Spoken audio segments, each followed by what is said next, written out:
지역 직업방송과 연합뉴스TV가 함께 만드는 취업 전문 뉴스 투데이 고용 플러스입니다. 회사를 가업으로 물려받은 중소기업인들에게 고용이나 업종을 일정 기간 유지하는 조건으로 상속세를 깎아주는 가업 상속공제란 제도가 있죠. 그런데 조건이 너무 까다롭다는 기업계 주장을 받아들여 정부가 요건 준수 기간을 7년으로 줄이고 조건도 완화합니다. 소재영 기자입니다. 100년 기업을 만든다는 명분으로 도입된 가업 상속 공제 제도. 10년 동안 업종과 고용 등을 유지하면서 경영 관련 재산의 500억 원까지 상속세를 물리지 않는 제도입니다. 정부가 기업들 요구에 따라 이 제도를 개편하는데 핵심은 감면 요건 준수 기간은 줄이고 요건도 완화하는 겁니다. 급변하는 경제 환경이나 타국 사례를 등을 감안해서 지금 현재 10년간 사후관리 기간을 7년으로 단축하도록 하였습니다. 제분업체의 제빵업 진출처럼 업종을 바꿀 수 있는 범위는 늘리고 급격한 산업 변화를 고려해 자산 20% 이상을 처분해도 되는 경우도 확대합니다. 또 중견기업은 고용을 10년간 20% 늘리도록 한 조건도 상속 당시 인원만 유지하면 되도록 완화합니다. 이렇게 되면 2017년 91건, 2226억 원에 그친 감면이 더 늘 것으로 정부는 보고 있습니다. 대신 공제 대상 기업인이 탈세나 회계 부정을 저지르면 공제해주지 않거나 사후 추징을 할 방침입니다. 3천억 원 이하인 매출과 500억 원인 공제 한도를 늘려달라는 기업들의 요구도 받아들이지 않기로 했습니다. 공제 한도하고 매출액 기준은 지금 현 시점에서는 전혀 검토하지 않는다는 게 정부의 입장입니다. 정부는 이 같은 개편안을 오는 9월 국회에 제출할 방침입니다. 연합뉴스TV 소재형입니다. 보신 것처럼 회사 물려받은 중소, 중견 기업인들이 좀 더 쉽게 상속세 감면받을 수 있게 하는 방안이 발표됐습니다. 그런데 정작 기업인들은 여전히 부족하다는 입장이고 시민단체에선 부의세습의 혜택까지 주는 것은 부적절하다고 반발합니다. 김지소 기자입니다. 가업 상속 공제 개편안에 대한 기업계의 반응은 한마디로 알맹이가 빠졌다는 겁니다. 감면 요건 준수 기간이 7년으로 줄어도 고용 인원 100% 유지 조건 탓에 회사 물려받기가 부담스럽다는 겁니다.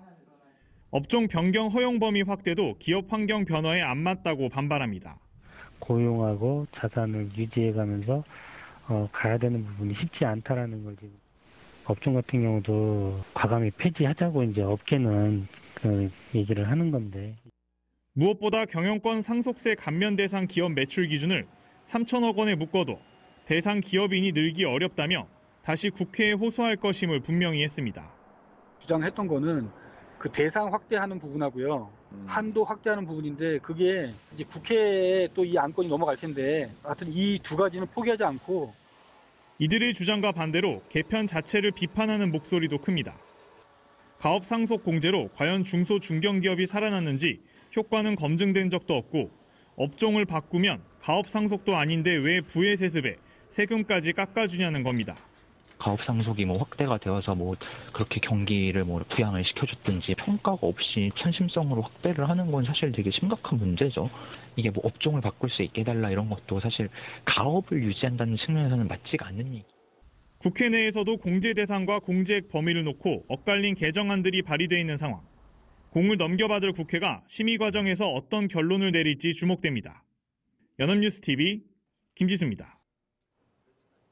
지난해 4월 물컵 갑질 사태로 경영에서 물러난 조현민 전 대한항공 전무가 14개월 만에 경영 일선에 복귀했습니다. 한진그룹은 조 전무가 10일 오전 서울 소공동 한진칼 사옥 사무실로 출근했다고 밝혔습니다.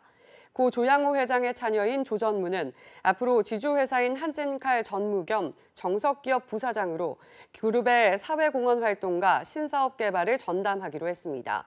한진그룹은 조 전무가 수사를 받은 각종 혐의에 대해 무혐의 및 공소권 없음 처분을 받아 경영 복귀의 법적 문제는 없는 상태라고 설명했습니다.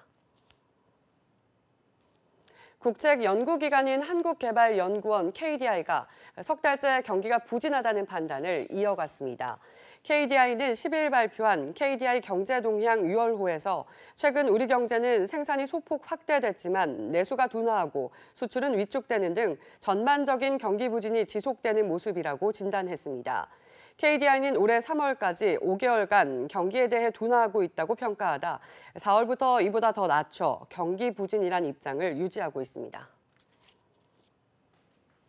우리 수출의 주력 분야 반도체 경기 부진이 예상보다 길어질 수 있다는 전망이 나오고 있습니다. 미중 무역 분쟁이 지속하면서 전 세계 경기가 나빠질 우려가 있기 때문인데요. 국내 기업들은 대책 마련에 바쁩니다. 윤선희 기자입니다.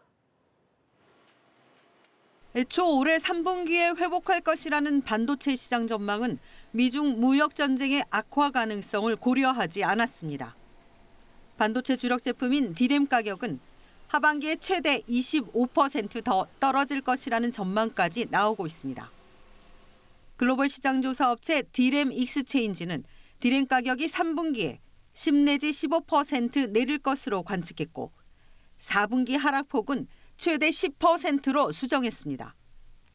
최근 불거진 미중 통상 전쟁에 중국 통신장비 업체 하웨이의 출하량이 줄어드는 등 수요가 위축되면서 가격이 더 떨어질 수 있어서입니다. 증권사들은 올해 2분기 삼성전자와 SK하이닉스 영업이익이 지난해 동기보다 절반 이상 줄어들 것으로 전망했습니다. 당장 우리 기업들은 미중 분쟁 장기화 여파를 따지며 내부적으로 경영 전략 수정 등 대응책을 검토하고 있습니다. 미국과 중국이 모두 자기 편에 설 것을 요구하고 있어 우리 기업들은 난감한 처지입니다. 정부가 명분과 원칙을 강조하는 선에서 입장을 정리해 기업들이 시간을 벌 수 있게 해줘야 한다는 조언이 나옵니다. 중립적인 상황에 좀 서주면 그럼 이제 그 뒤에서 기업들이 제3세계 시장 같은 데를 좀 활용을 하고 해서 피해를 일단은 좀 최소화할 수 있는 그런 여지를 만들 수가 있을 것 같아요. 또 미중 갈등의 충격을 줄일 수 있도록 다른 나라들과 정책 공조를 강화하는 경제 외교에 나서야 한다고 주문했습니다. 연합뉴스 TV 윤선입니다. 스마트폰이나 컴퓨터로 주문하는 대형 온라인 쇼핑몰들의 매출 규모는 이제 대형마트를 위협할 정도입니다. 하지만 이들 상당수가 적자 상태인데요. 그런데도 지금은 몸집 키우기가 중요하다며 최저가와 무료 배송 확대를 내세운 경쟁이 더 격화하고 있습니다. 이동훈 기자가 살펴봤습니다. 이 인터넷 쇼핑몰은 2달 전 생필품 값이 경쟁사보다 비싸면 차액을 포인트로 주겠다고 내걸더니 이달부터는 이 제도를 전 품목에 확대 적용하기로 했습니다. 또 다른 쇼핑몰은 매주 금요일 10,000원 이하 배송비는 받지 않기로 했습니다. 지난달 하루 있었던 행사를 주 1회로 늘린 건데 가구 같은 대형 품목이나 해외 배송이 아니면 배송비가 사실상 없는 겁니다. 생각보다 이게 무료 배송이라는 거에 소비자들이 되게 저희가 예상했던 것보다 좀 더 효과가 많았던 거죠. 모두 유료 회원 250만 명인 업계 1위 업체를 따라잡기 위한 고육지책입니다. 이 두 곳을 포함한 주요 온라인 쇼핑몰들은 거액 적자거나 이윤율이 높지 않습니다. 하지만 고객 확대가 먼저라고 입을 모읍니다. 실제 1분기 온라인 쇼핑 거래액은 31조 원이 넘어 지난해 1분기보다 17.5% 늘었고 연간으로는 130조 원에 이를 전망인데 이 시장을 잡는 데 사활을 건 겁니다. 이들 업체는 추가 자본 유치 등으로 적자에 대응하고 있지만 문제는 이런 출혈 경쟁이 납품업체 부담으로 이어질 가능성입니다. 소비자 가격이 낮아지면 그 부담을 낮아진 만큼의 마이너스를 유통업체가 100% 지는 경우는 없어요. 전문가들은 또 출혈 경쟁이 장기화할 경우 원가 절감 등을 내세운 품질 저하로 이어져 싼값에만 현혹된 소비자들이 오히려 손해를 볼 수 있다고도 지적합니다. 연합뉴스 TV 이동훈입니다. 내년 1월 1일부터 전국 어디에서나 초고속 인터넷 서비스에 가입할 수 있게 됩니다. 과학기술정보통신부는 10일 초고속 인터넷을 통신사업자가 의무 제공해야 하는 보편적 역무로 지정했다고 밝혔습니다.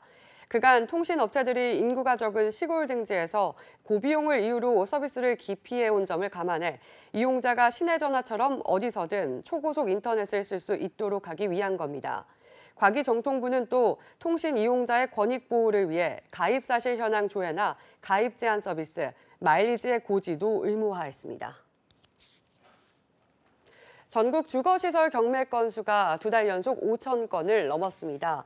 법원 경매 전문업체 지지옥션에 따르면 전국 주거시설 경매 진행 건수는 지난달 5,261건으로 2달 연속 5천 건을 상회했습니다. 이는 2015년 3월과 4월 이후 4년여 만입니다. 이처럼 주거시설 경매 물건이 늘어난 것은 갭투자자나 임대사업자들이 대출 규제 강화 속에 매매와 가격이 떨어지자 주거시설 경매 물건을 내놓고 있기 때문으로 분석됩니다. 지난달 전체 경매 대상 가운데 주거시설 비중은 47%로 2006년 12월에 48% 이후 13년 만에 가장 높았습니다. 승차 거부를 없애겠다는 택시 호출 앱이 또 등장했습니다. 이번에는 서울시가 도전장을 냈는데요. 시범 서비스 열흘이 지났는데 현장에서는 기사들조차 어떻게 앱을 사용하는지 몰라 우왕좌왕입니다. 서영석 기자입니다. 광화문 광장에서 서울시가 선보인 앱 S택시를 실행했습니다. 승객이 목적지를 입력하고 주변의 빈 택시를 직접 선택하면 강제 배차가 이뤄집니다.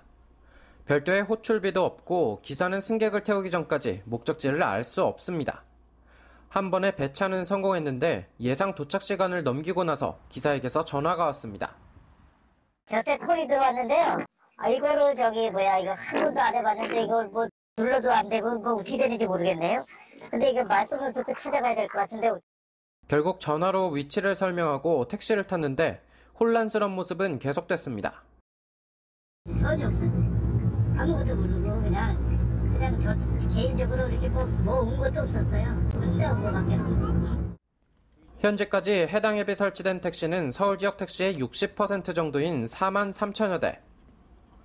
시범 기간인데도 비교적 많은 기사를 한 번에 확보했지만 앱만 설치해두고 사용법 교육 등은 부족했던 겁니다. 서울시는 택시조합 현장 방문, 동영상 배포 등을 통해 기사들에게 사용법을 계속해서 알리고 있다고 밝혔습니다.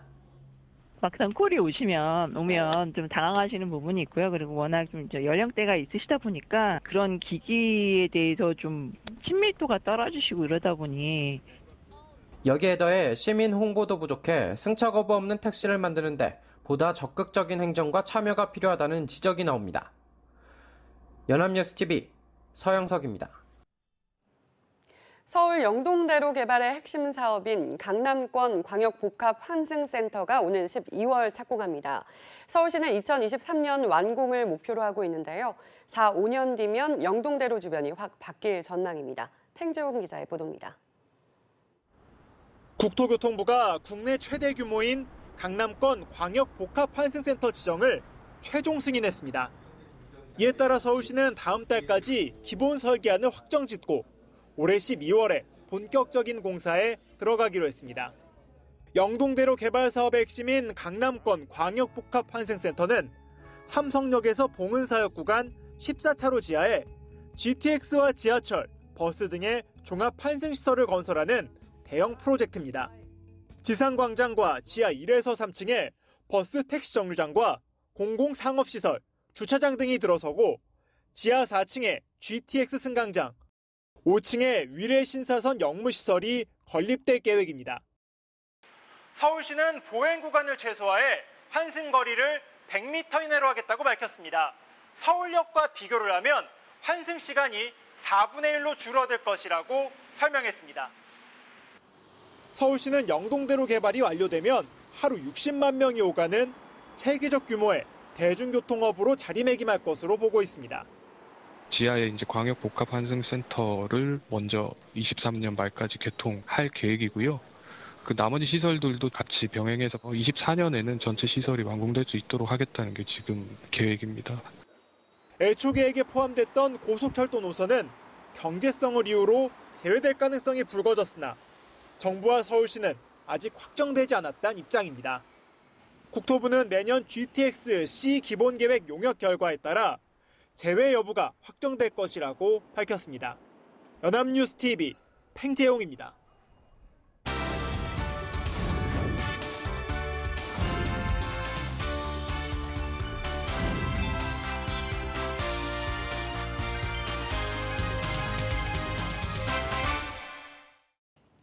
사회적으로 핫한 이슈를 키워드로 알아보는 핫키워드 시간입니다. 안치홍 아나운서 안녕하세요. 안녕하세요.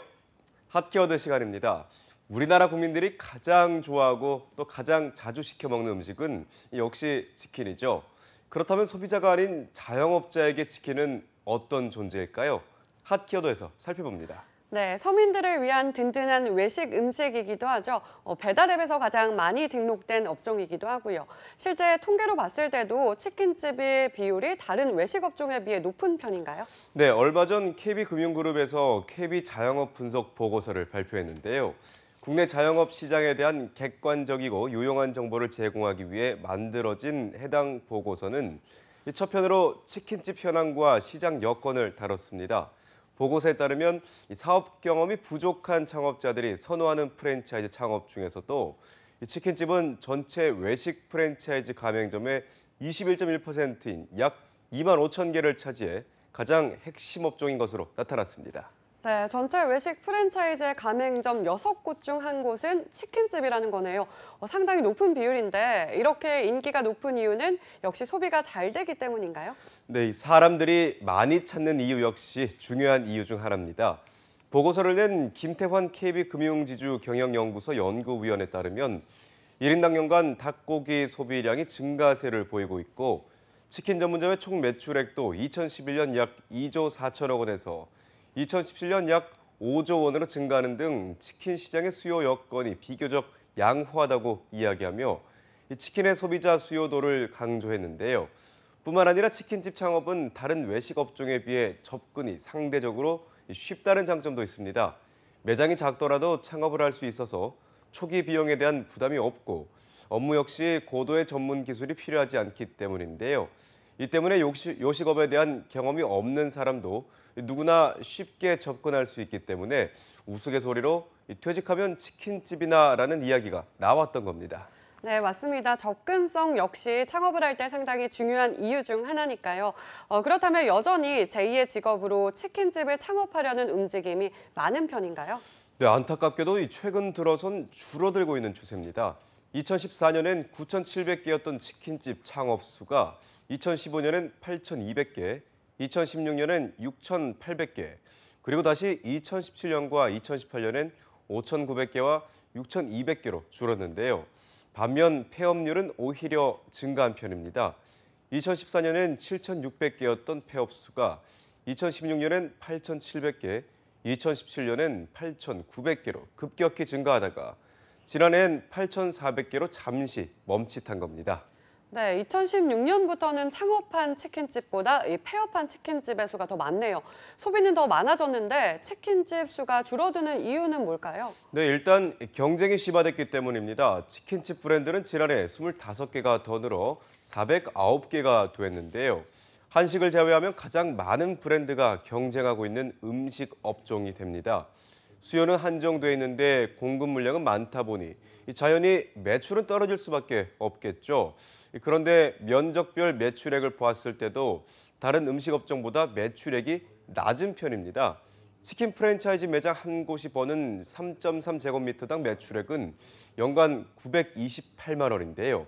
반면 주점은 같은 면적에서 매출액을 봤을 때 6,532만 원이 나오고 분식은 1,459만 원, 한식집은 1,015만 원이 나옵니다. 전문 기술이 필요하지 않아도 근무 강도는 높은 편인데 매출액은 낮으니 폐업의 주요한 원인이 된다는 겁니다. 네, 확실히 다른 음식 업종에 비해 매출이 상당히 낮은 편이네요. 이 폐업률이 높아지는 이유가 납득이 가는데요. 운영 면에서도 결코 쉽지 않을 것 같습니다. 네, 그렇습니다. 실제로 치킨집의 22.2%는 1억 원 이상에서 3억 원 미만의 빚을 지고 있는 것으로 조사됐는데요. 또 5%는 3억 원 이상의 빚을 지고 있습니다. 그러니까 치킨집 사장님 중 30%에 가까운 비율이 억대의 빚을 갖고 있는 셈입니다.